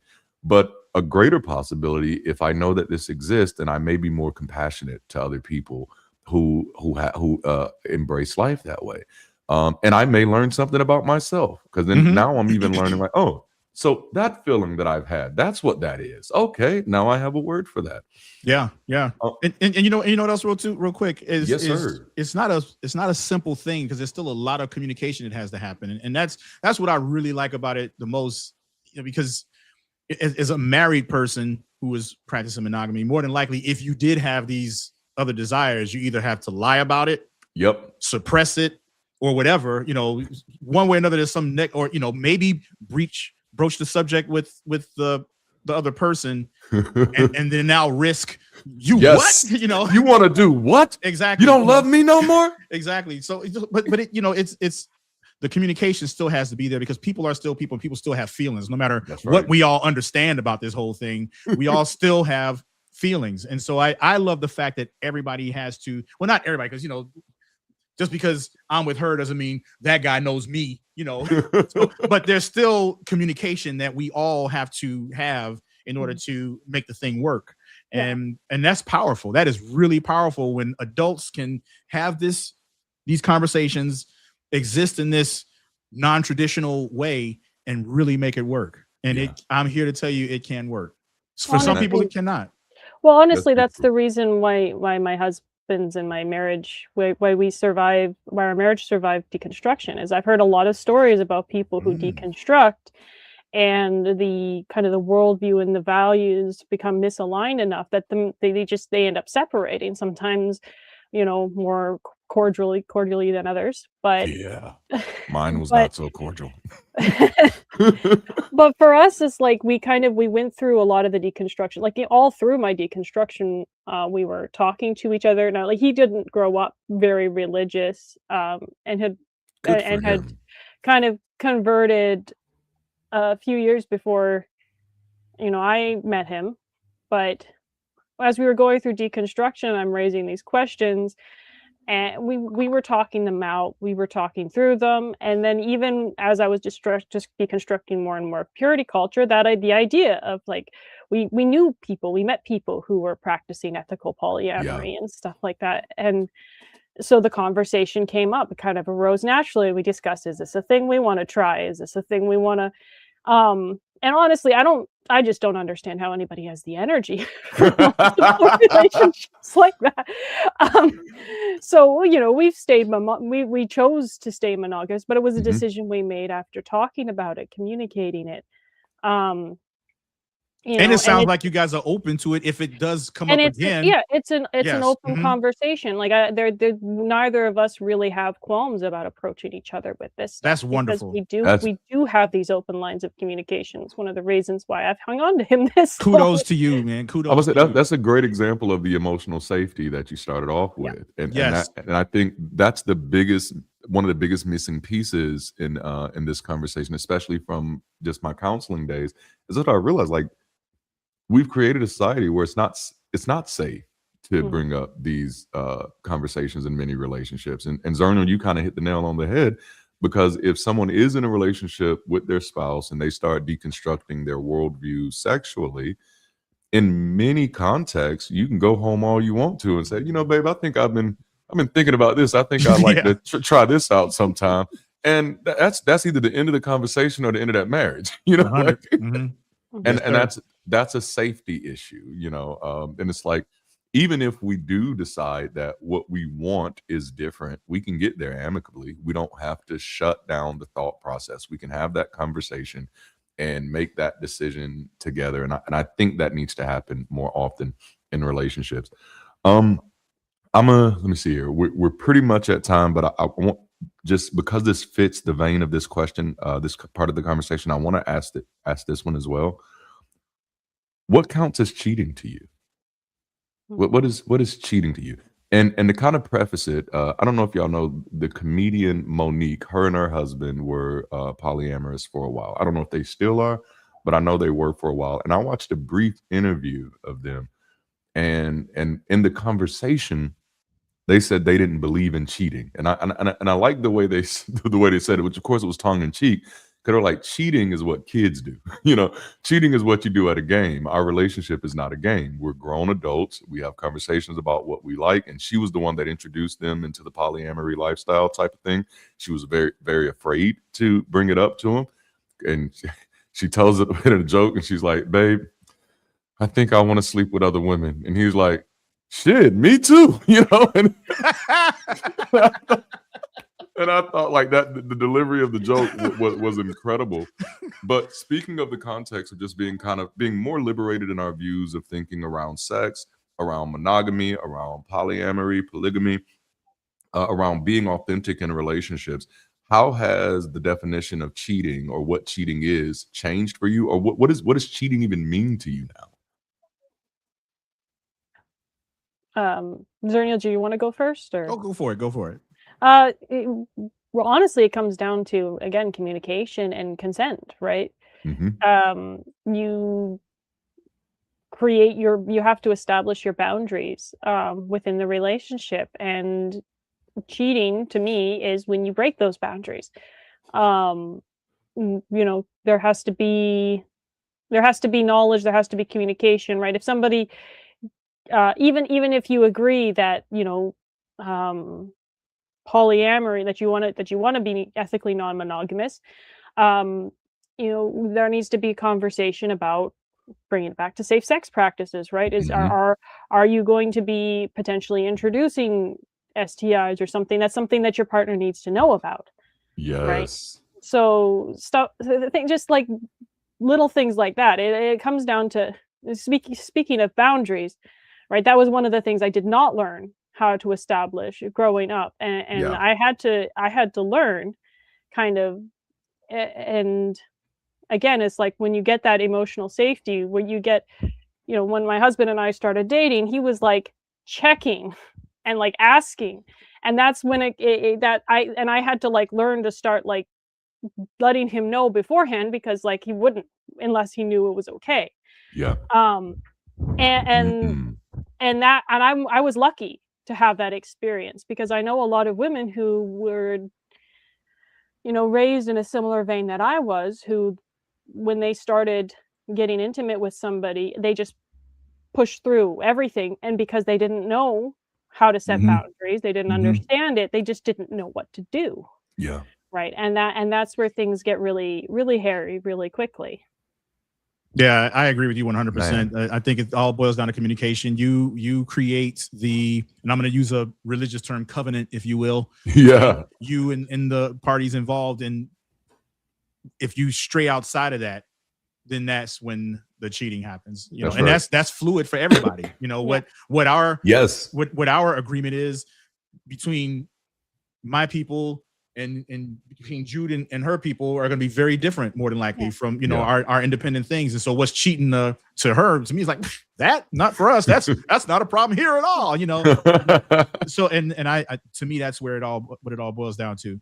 Which we saw a lot of that in the chat when we asked that question that week, because I think that was week 2 when we asked about what counts as cheating. You saw some people who were like, "Yeah, man, if you're flirting with somebody, that's cheating," and other people like, "What? No." And so I think like the big point becomes, and this is why communication is so key in all of this, it's not assuming anything. And I think that's probably where a lot of pressure gets baked into relationships, is we like to assume that these definitions are fixed. And that's why I love the word that you use, fluid, that like, no, it's going to be fluid from relationship to relationship. And that's not even, I'm not just talking about just the difference between my relationship with my people and Zernial's with his people. I'm talking about my relationship with the person I'm with and my relationship with the next person I'm with, because that's a different person. And so I may have, like, I had agreements with my first spouse that those agreements don't necessarily work with my wife now. Like, so it's this idea of remembering that there are no shortcuts. Like you have to talk this stuff out, and man, I think we just solved the world, y'all. We just solved it. Everybody just needs to talk to each other. Reshare the stream. Get the word out, damn it. Get the word out. Because everybody wants to have those expectations, and I think a lot of people want to try and retreat into, there's these objective standard expectations that we get from the Bible, but the stuff from the Bible is not useful to us today. Period. So, like, yeah, you can establish expectations, but you should establish it with the person who's going to have the expectations of you, or that you're going to have the expectations of, right? And like, having established expectations does make for a smoother relationship. It's just you have to be the one to establish them. That's right. That's so good. Yes, sir. You have to be the one to establish them. Well, y'all, listen, I want to keep this tight today, so we're going to wrap it up here. Do either of you have any final words before we roll out? Just stay awesome and be the bridge. I love those words. Mine is for you, Jude. I really appreciate you. When you latched on to Vessel, you have no idea what that meant to me.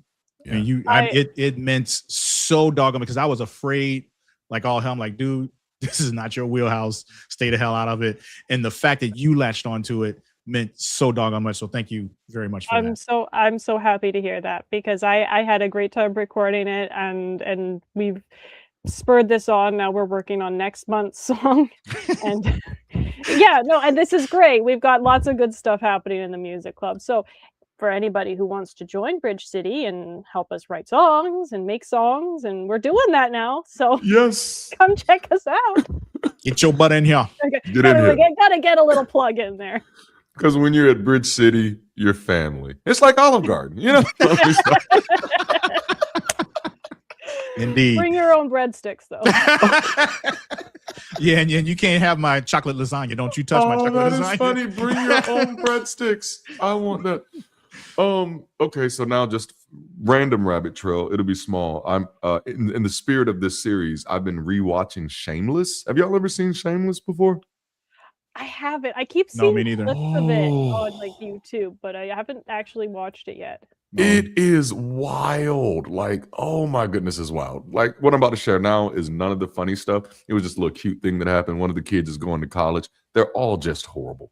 Every single one of them. They're all on drugs. Like, and that's not what makes them horrible, but it doesn't help. So they're going to college. One of the kids is in college. and someone says that they invite him to an ABC party. And I'm like, what's an ABC party? And it's like, oh, it's anything but clothes. And I'm like, what? So they come in like garbage bags or wrapped up in sheets or just literally anything but clothes. And my neurospicy was like, oh, that is the coolest thing ever. I want to go to one of those now. But no, for those of you who, if you've not seen Shameless, I do challenge you to watch at least one season of it and see if you find it funny. It's more dark comedy. As a matter of fact, I can tell you the scene that made me interested in it. Someone had shared something on social media years ago, and it was a small clip from it where they were doing a practice school shooting in the school, a practice like a gun drill. And one of the black moms came in and was like, "Nah, black kids don't do this." You know, it was just like hilarious to me. And I was like, "Okay, I got to see what this show is about." I did not know what I was in for when I sat down to watch it, and so now it's been watching me for the past few days, and it's hilarious. It's hilarious. All right, y'all. Thank you all so much, both of you, for being here with me today. Thank you for being brave enough to have this type of conversation on air. I hope we didn't get too invasive with the questions. I tried to keep them very, very surface level. And that's a part of the safety aspect, right? Is making sure not only that this conversation is significant, but that it's safe enough for anybody to participate in without having to feel like they're having to be too vulnerable. And that's the whole point. We have to start somewhere. And today, you two did an amazing job of bringing different perspectives to the table, helping us hear different voices. And based on the chat, it looks like it's been really helpful for people. And so for those of you who have enjoyed this, don't you be selfish. You share it. You share it, okay? Sharing is caring. Do it now. Do it now. And I'll drop y'all back into the backstage as I do my little closing bit. And again, thank y'all for being here. Zernial dropped himself. He said, I ain't waiting. But listen, y'all are, we have one of the most incredible communities in the world. And obviously I'm biased, but what are you going to do about it? Right. I wanted to share this scene, and I should have grabbed this clip to put in this, but there was a defining moment when I was a child, and church took it away for a while, but I got it back after deconverting. And there was a movie called Coming to America, the first one. And the prince, Hakeem, he was getting ready to be married to a princess who was played by Vanessa Bell Calloway, who's also in Shameless. Okay. See how I brought that back around? And Vanessa Bell Calloway's character, she comes out, she's very, number one, just gorgeous, like, how damn, she was fine. So Vanessa Bell Calloway come out, and she dressed up nice, very well decorated. And Hakeem comes over to her, and he's like, hey, so tell me about yourself. What do you like? And she's like, whatever you like. And I'm like, no, what do you want to do? Whatever you want to do. And that moment for him was very unattractive. And I remember that having such an impression on me as a child, because I realized then, like, yeah, I don't necessarily, because what that whole moment was, it was just a brief exposure of submission culture, you know. And Hakeem's character was coming to terms with, I don't need a woman to submit to me for me to feel like I'm somebody. And I wrestled with the idea of submission throughout the whole time that I was a Christian, throughout the whole time I was a pastor, and definitely, you know, those latter years as a pastor who was married, because the concept just did not make sense for me. And so, like, I only share that story to say how thankful I am for Eddie Murphy for putting that in his movie, because it was literally the first thing that came to my mind when I deconverted. And when I got remarried, that was like one of the first conversations I had with my wife. It was like, I don't believe in submission. That's not a thing for me. I prefer partnership over anything else. And I heard a lot of that in today's conversation. And that's why I wanted to share this story, because real genuine relationships are built on honesty.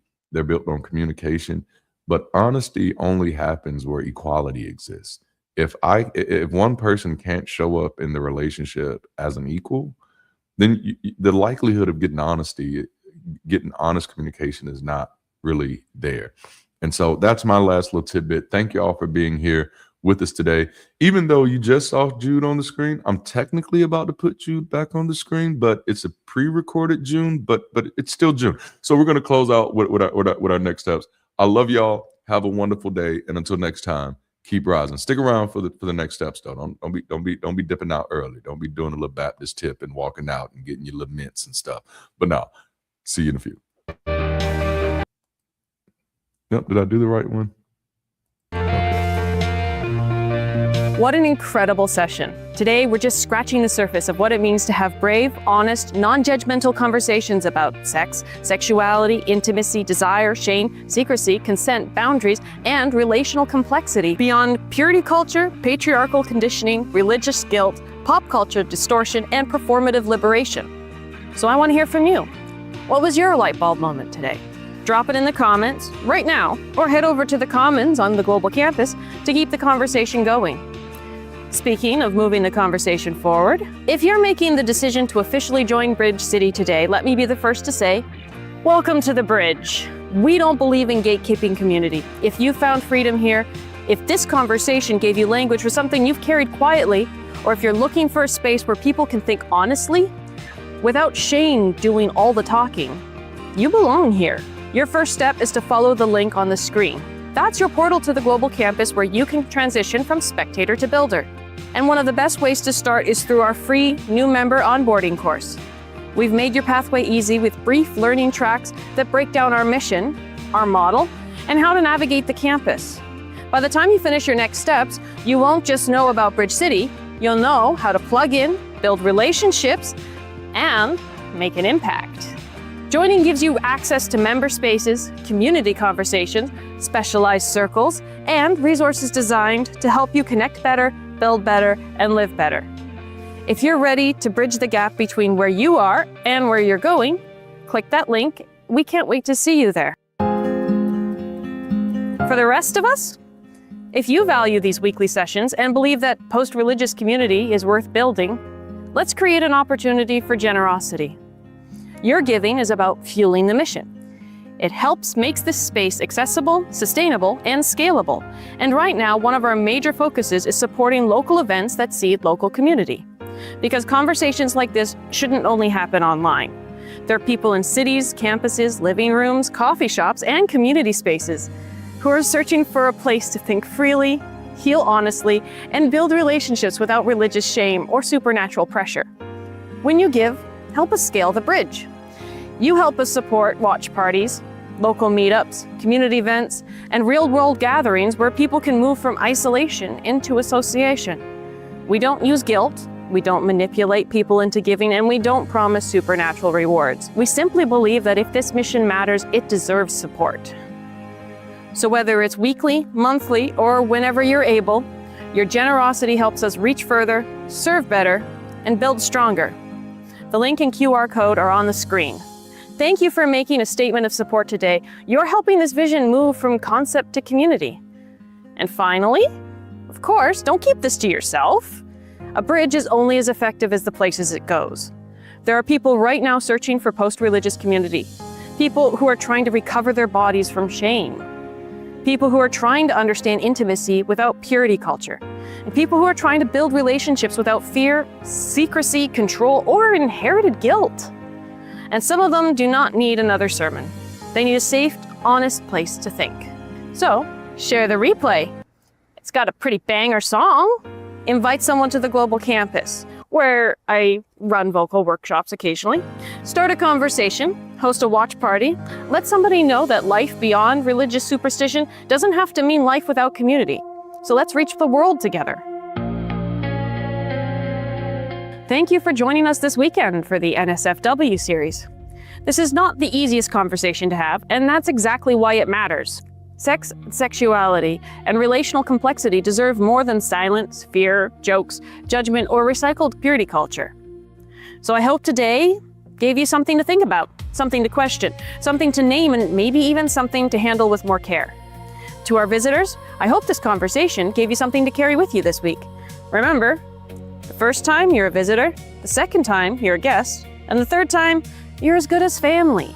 We can't wait to see you back here next weekend as we continue creating brave, honest, non-judgmental space for people moving beyond religious superstition toward human flourishing. To our members, don't let the conversation end here. Make sure to check the resource board where you can suggest movies for our monthly movie night, spotlight a charity, and even learn more about the teams making this community possible. There's so much happening behind the scenes to help us keep building better and living better together. And that's all for today, Bridge City. As you head out into your week, remember our core values: forward-thinking, people-centric, and life-affirming. Be forward-thinking enough to question inherited shame. Be people-centric enough to handle vulnerable conversations with care. And be life-affirming enough to build relationships, communities, and futures where people can become more whole, more honest, and more free. So until next time, keep rising, be the bridge.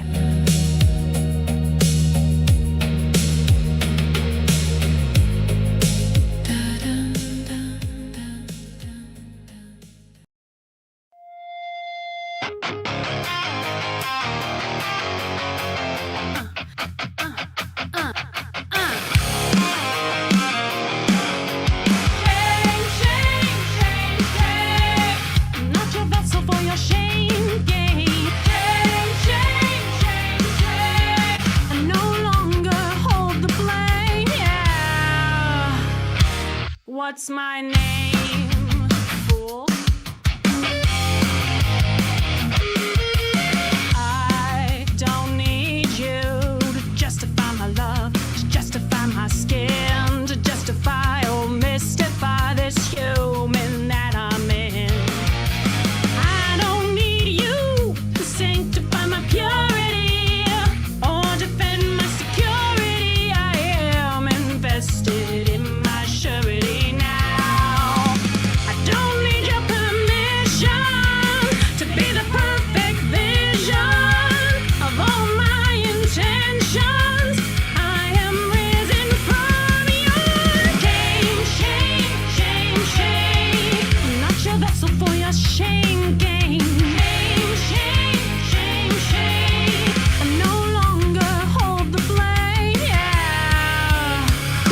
What's my name?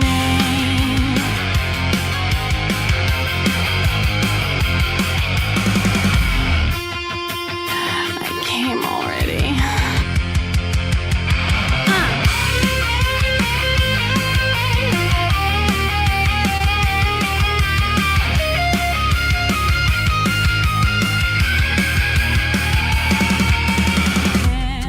Can you see me now? Can you feel me now? Can you hear me now? Can you see me now? What's my